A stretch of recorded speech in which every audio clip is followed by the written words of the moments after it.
ওম শান্তি।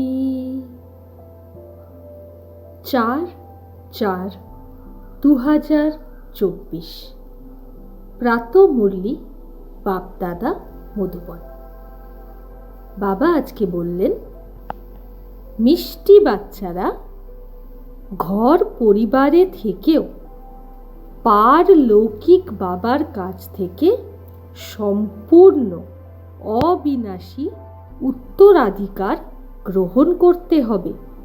সুতরাং নিজের সব কিছু এক্সচেঞ্জ করে নাও। এ হলো অনেক বড় বিজনেস।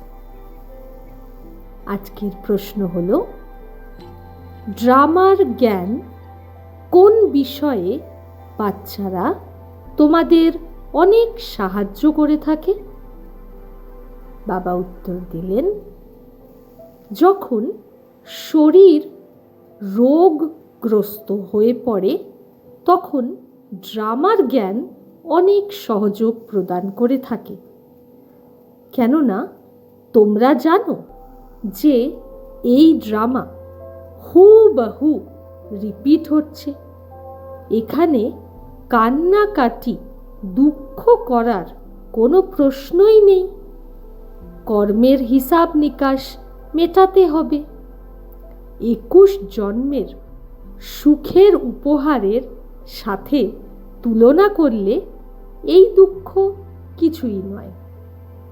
এই জ্ঞান সম্পূর্ণ না থাকার কারণে ছটফট করতে থাকে।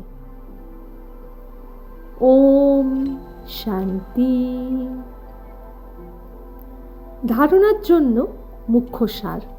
প্রথম, অমৃত বেলায় উঠে শরীর থেকে ডিট্যাচ হওয়ার ড্রিল করতে হবে। পুরনো দুনিয়া, পুরনো শরীর কিছুই যেন স্মরণে না আসে। সব কিছু ভুলে যেতে হবে। দ্বিতীয়, সঙ্গম যুগে পাপ আত্মাদের সাথে লেনদেন করা উচিত নয়। কর্মের হিসেব নিকেশ আনন্দের সাথে মেটাতে হবে। কান্নাকাটি বা দুঃখ করা উচিত নয়।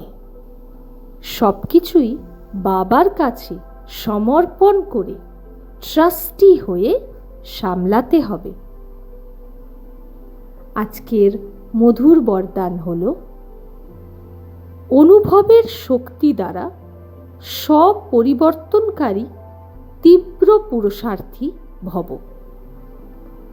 যে কোনো পরিবর্তনের সহজ আধার হল অনুভবের শক্তি।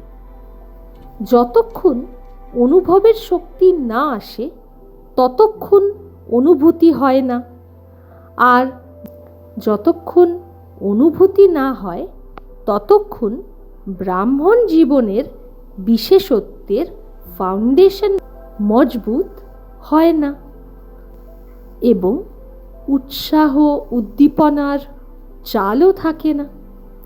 যখন অনুভবের শক্তি প্রতিটি কথার অনুভবই বানাবে তখন তীব্র পুরুষার্থী হয়ে যাবে।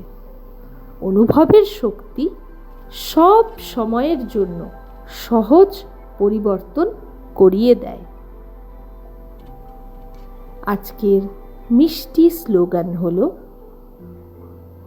স্নেহের স্বরূপকে সাকারে ইমার্জ করে ব্রহ্মা বাবার সমান হও।